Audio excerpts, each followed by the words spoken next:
Yeah, let's jump straight into it, I suppose. How have you been keeping up with everything in this strange time?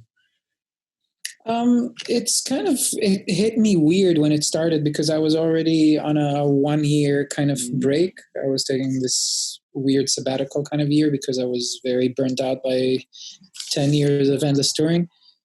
And so the whole thing that happened to people, this kind of self-isolation, whether it is imposed or your own choice, and this whole thing that you have a lot of time of self-reflection, and this whole that you start, all this, I'm going to study guitar, or I'm going to finally learn how to bake bread, or, it's already things that I passed in the beginning of my year off. And by the time the Corona lockdown started to happen, I was already climbing walls and ready to go back to work. So it was a bit weird. But there was some satisfaction in the fact that, maybe satisfaction is a bad word, but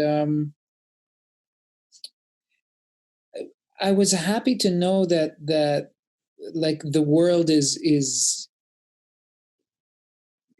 using this opportunity to self-reflect, both socially, but especially independently, psychologically, personally. And it was really interesting for me to talk to many of my friends that finally, didn't go to the office in the morning and didn't do the whole routine, and they could just really sit down and truly introspect about who they are and what they really want and what their life choices are. All these things that I was going through for a whole year, rolling into my 40th year, my midlife crisis, and it's quite so. So it was kind of just another reflection of something that I was already going through. And I was very interested in the fact that everything that I wrote down in the process and created my album about was now suddenly this political thing, this social thing. And it was my personal journey, but now it somehow had like a deeper resonance or a wider resonance. And that's why I decided also the minute the lockdowns happened and the whole, Italians singing in their balconies to each other because they can't reach each other. So I decided to bring out Earth Odyssey, which was not supposed to be a single, but it kind of was that. It was like a hymn to the lack of power that one has in the world, the powerlessness and the futility and the smallness of all of us. And I just felt that it kind of like there's a global reflection of what I was going through anyway. And what I find interesting about kind of, like you said, you already were kind of taking some time off, you were secluding yourself. Was there a specific, you mentioned 10 years of touring, was there a specific reason you needed, or a specific event that led to you taking that break, or was it just some gradual thing of being overworked or exhausted in a way? I think it was, as always, there's more than one reason. I think it was the accumulation of everything together, but it was also it was also the last breakup. My last album before Anagnorisis, is called Study on Falling, and it was about a period that I was trying out a polyamorous relationship as opposed to my monogamous long-term relationships that kept on doing the same kind of cycles of birth and death. And I was very tired of it. And I always use relationships in my albums as a stepping stone into something deeper and into myself. But this relationship was even more obvious because the multiplicity of partners did not create a multiplicity of anything else. It really was just showing the same routines of love and hope, and then the break of the loss of love and hope, or how much we need to love another just in order so we can regurgitate that love upon ourselves and somehow see ourselves and feel that we are seen and held and appreciated. And feeling that this is the only chance that we have to get out of our own mind brains and into the world, But so I was going through this weird relationship that I wouldn't call it weird. To me, it's normal, but this different relationship that that kind of had a lot of drama in it because the obvious reasons. And when that ended, it ended with the same amount of drama that was kind of going through the entirety of it. It ended with that drama. And when that finished, I was in the middle of the tour of Study and Falling, and I was already tired. And also there were technical things that made that specific tour harder. And it just kind of everything like a thread coming out of the sweater, it just untangled and unraveled, and it fell apart until I really just woke up in the mornings and just didn't know why I would decide to ever do this again. Just the being away from any social circle that can hold me, friends, family, any idea of home and anchorage. Well, what answer? Sorry to interrupt, but what answer did you find to that question? Which question is that? Why in the hell do I do this?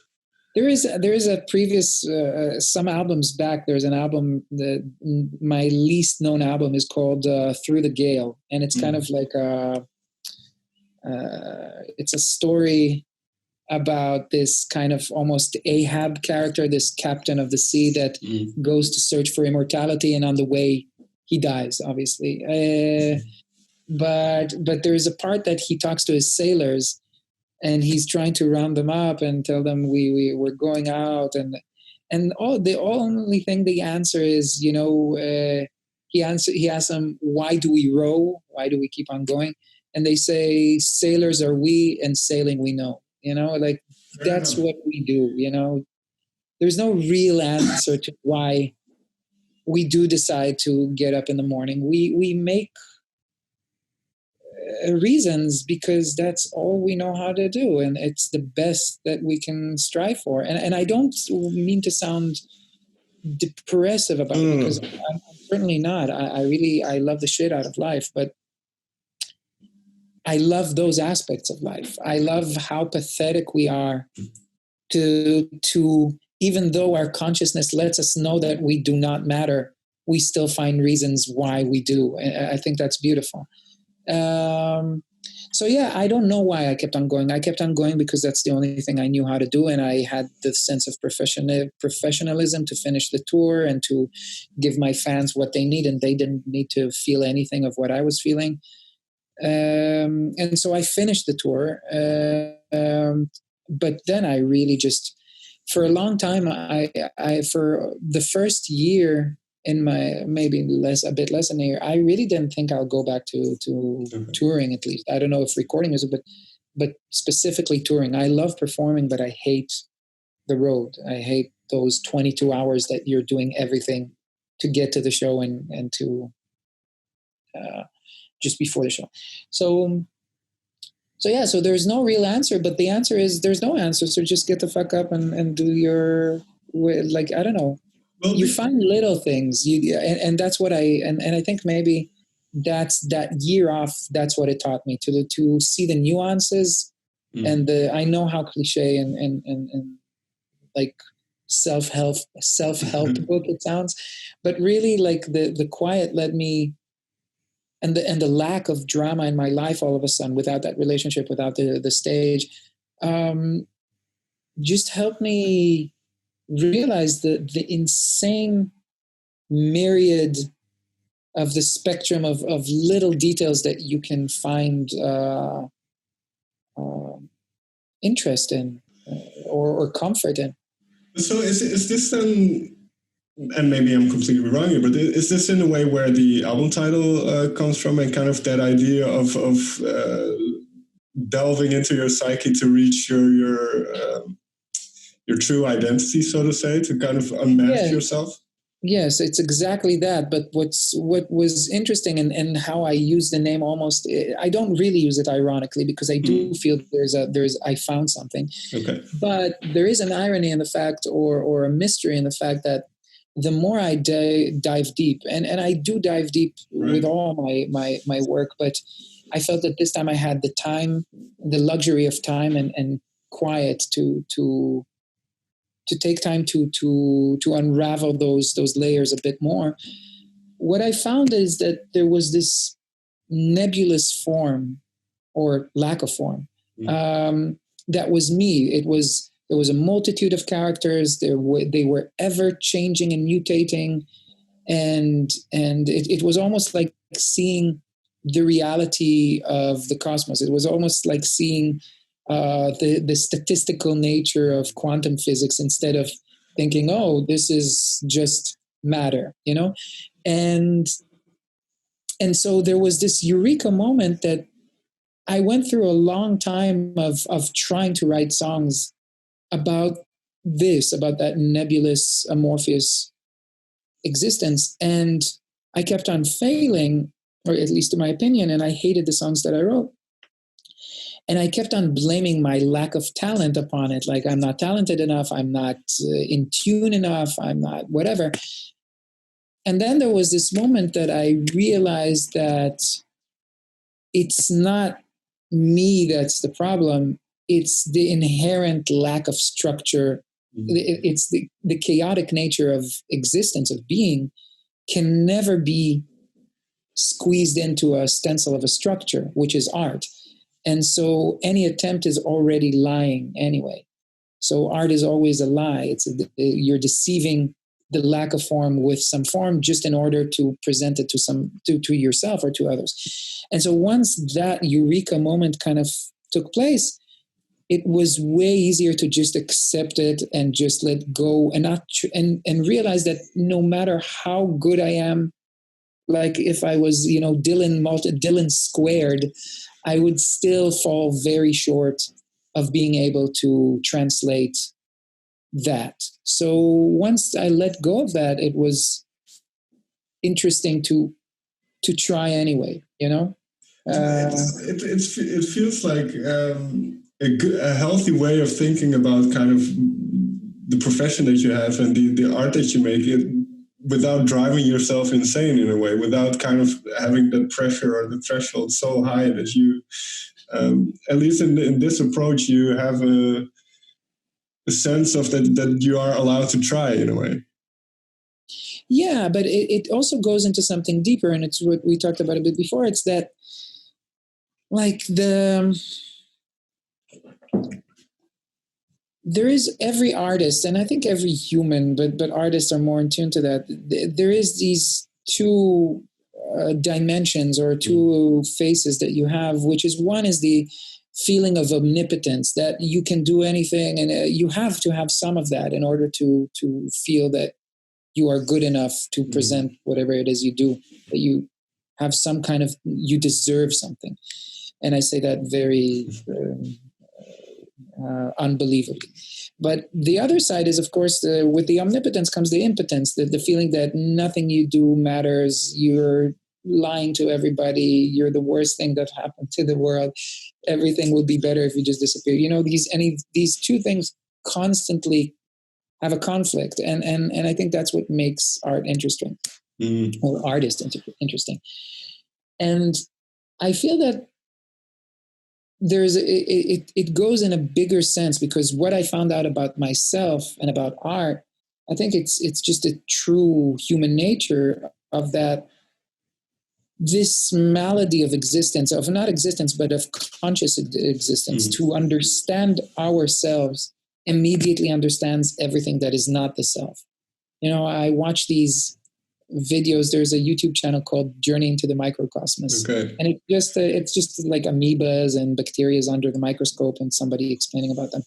And there's such a beauty to these one-celled organisms that you can really see what life is. It's that little wall, that mind brain, created of, I don't know, fatty acids or something, But that separation between the self and everything else is what creates the self. And there's a beautiful realization that that's all we are, and we are jailed in this body and in this mind. And all we try to do is either let things in or let things out. But you have to open that mind brain. You have to open the gates. And it's just a calculation of how much you're willing to open all the time. Mm. Knowing that it's always never really opening. You're always just translating an idea of the other into yourself. Anyway, so all this, what I'm trying to say is that we all understand our unimportance, our meaninglessness, our finitude, the fact that we will be and then we will end. And even if we create something great, that will end sometime as well. And even if we create children and their children and their children, sometimes all of this will end and the sun will die out and the universe will come to a cold stop. Like nothing really matters. But when you reach that understanding, even as frightening as it is, as unbearable as it is, there's so much freedom to that. Because if nothing matters, then everything matters. And every single thing you choose to do is just as legitimate. And when I reach that, and the understanding that that's all we are as humans, creating sublimations of those fears, of those, like, either trying to hide that fear or trying to overcome that fear. But everything that we created, from the Notre Dame to these little songs to, I don't know, to any ideology or gods or whatever. These are just, structures of sand, castles of sand that we create in the storm, knowing that entropy will win. But it's the best that we can do. And so, yeah, it does give a freedom to say, okay, I'm never going to find myself. Now I'm going to start trying. And the trying is the interesting part. So did that open up then for you new avenues, both musically and personally, to explore? Because there's some hip hop influence on the album. There's certain elements that were you experimenting more because of this kind of realization you had? I think it might have been vice versa. I think I went down to the studio every day and I said, I'm going to write a song because I feel things. And I would take the guitar and I would do the same kind of finger picking that I know how to do. And the muscle memory would lead to the same chords. And I just I knew that that's not what I wanted to do, because I was feeling different. And there's no way that the same song is now, I'm writing the same song for a different feeling. That didn't make sense to me. So I knew there was something wrong with it. And so I really actively... Are you with me? You're a bit cut. Yeah, I'm trying to see, because the image turned dark all of a sudden, but I think it's all right. Okay. Yeah, it's all right. So I was really actively trying to find new ways to ignite creativity. And so I threw away, I had to, that thing about the hero has to kill his father or his mother, So I really stopped listening to Dylan, and I stopped listening to Cohen, and I stopped listening to Nina Simone, and I stopped listening to all these things that I've listened to every single note of theirs for the last 10 years. And I was really trying to see what can I use as inspirations to lead me into new rabbit holes. And I listened to things like David Bowie just died, so I started listening to his whole discography, which I really didn't know. I knew David Bowie like everybody does, but I didn't know like in depth. And people were talking to me about modern pop, like contemporary pop, like Billie Eilish or Kanye West. And I don't like it, and I still don't like it, but I listened to it and I stole ideas. I was like, oh my fucking God, what she does with the vocal production, and what is that weird effect that she has on her voice, and does she do it with a octaver, or is she just stacking voices? And I started thinking about, maybe I can do those things, or and I listened. I was a kid growing up in the 90s, like a teenager in the 90s, and I was the grunge scene, it was like, so I didn't really listen to the golden age of hip hop music. So I was like, maybe that's interesting. And I listened to a lot of Fugees and the Roots and other stuff. But So yeah, so there was really a lot of conscious search for new gods in my pantheon, and when I started putting on, like, I started fucking around with with hip hop beats, and then I would only go to the piano instead of going to the guitar because I don't know how to play the piano. Maybe I will write differently, and that change led me to be able to go through the change that I needed to do texturally and stuff like that. I don't think that if I stayed with writing another folk guitar song, I'm not sure I could have reached those depths. So what was one of the first songs, or the first couple of songs that kind of arose out of this whole process and that kind of maybe functioned as a blueprint for the songs that would come next? Were there a couple key songs? The first songs that came out were still saturated with the anger that I had for that broken relationship. So, and I didn't think they would make the album because I really didn't want to present that. Like, not another relationship song, Asaf, give us a break. So there was like 900 Days and Lost Horse were kind of those songs that were still a bit about the relationship. But in Lost Horse, you can see that already with the choruses, I'm trying to take it to a more general place, something about entropy. And then I think the moments that I realized I'm creating a different album were the moments that Anagnorisis itself happened, the song Anagnorisis, and a song like No Words, songs that even textually are very different than what I usually do. They are more amorphous. There's even the rhyming doesn't, like, suddenly the rhyming is not the most important thing in the world, and the structure is weird, and I'm jumping places, I'm going stream of consciousness with my thoughts, and they're kind of almost more hallucinatory, amorphous songs, very influenced by like Tom York stuff. And, so I think that was the moment when I realized, I'm doing something different, and I really want to continue this path. And then the whole idea of this mosaic of different characters inside me to present a bigger picture of who I am happened, and the choices to make it also generically different. So it's a mixture of very different genres of music, but using my voice to represent all the human voices and using it very differently, not only between the songs, but sometimes even in the song. Well, that's what I found. For instance, a good example of that, I think, is Earth Odyssey, where you do have almost, I wrote down, you almost have a dialogue with yourself with two different voices. So how have you, because you always have had a very melodic approach to, I think, your vocals, but did you do something differently in terms of vocal lines and making words fit on what you wanted to? I really wanted to play a lot. It's really interesting that I'm so happy that you noticed, but like, I really wanted to write vocal melodies differently this time. Okay. And so there's, and the idea of answering the contrapunct, so there's the melody, but then there's a counter melody, and there's answers and questions. And I like that thematically because it was what I was feeling. There's just so many voices. And I like that because it took me to new realms of writing. And again, David Bowie does that. I don't know, Queen does that. Classical music does that, obviously. But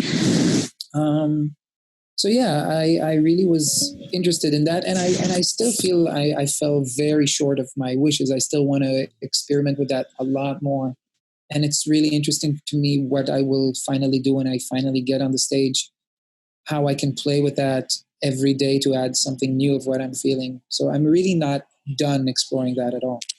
Because, well, one thing, because I wrote down a lot of lines as well, and then having those vocal melodies, but making not only words that you can connect to, and then that you have an emotional meaning to you, but also to make them fit the vocal melodies and fit the song in a way. How was that process? Because, for instance, certain let's see. Let's take In Different Skies. There's a lot of talk about psychology. You talk about Jung. You talk about Freud, but you also make those elements fit melodically within kind of that song. So is that a tricky thing to do then? I think that was like my main inspiration, like is rap music. I mean, like how the fuck do they fit all that text so beautifully in it? And I still like, there's still a lot to do because, you know, the beauty of especially how rap evolved is how you create a scale and a rhyming world that doesn't really, when you read the lyrics, it doesn't sound like it's going to rhyme, but somehow like the emphasis kind of makes it work.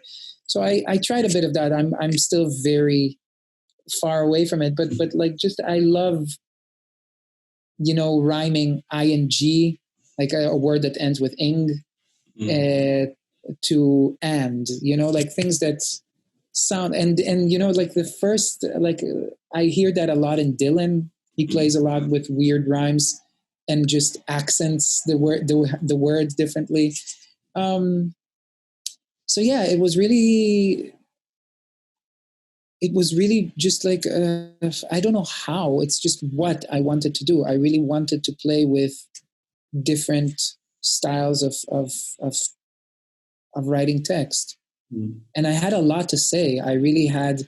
It really felt like there is like an ocean bubbling that just needs a lot of lyrical space. And since I wasn't going for folk songs that can have, you know, 100 verses, these kind of more rap verses seemed to be like the most logical way. Oh, that makes sense. So if we go into, we can, either I can pick a song or you can pick. Is there one song that sticks out for you? Because you just said I had a lot to say. Is there one song that you can pick up out that you kind of, I needed to say this, I needed to express this? Then we can maybe delve into that song. I mean, each and every one of them I can think of. I don't know. First of all, I have to say that we have like 1 minute because I have an interview right after this. Fair enough. But a song like Rock of Lazarus, that there's 3 voices in the, like I couldn't even just, there's one explaining why my heart has reached the point where it's now just a rock, you know, like it's dead, it's a powder by now. Then there are the angelic voices of the chorus that kind of wake it up and come back to life. And it's the clouds part and everything is beautiful. But then the result of it, I really wanted to show like there's no happy ends. Like even when you get resurrected, when Lazarus is back and Jesus Christ woke him up, is he really Lazarus before he died? Or is he Lazarus after he died? Does the stain of death stay with him? And my idea was that, and then there's the third part of these kind of zombie hearts, kind of, I almost saw them as this visual kind of thriller moment, you know, that they're just coming back to life, and maybe they don't want to, they are scarred, they felt the pain of death, they felt the hurt and the betrayal, and now they are just dragged back into this life, and kind of like those sailors from the start, that's what we know, you know, that's what we do. Why? Like, you know, because that's it, that's life. And so like I really felt that it wasn't enough just to have one story in each song. There's sometimes, as you say in Earth Odyssey, there's my own, and obviously it's all these characters are me, it's all these voices contradicting or supporting or elevating each other. And then I just want to end because it is fitting because of what you just said. But there's a line in Darkness that's I taught myself the lies that will get me through the day. So that's kind of we find ways to get through. Exactly. All right, Asaf, thank you very much for your time. I hope you have a great day. And thank you very much.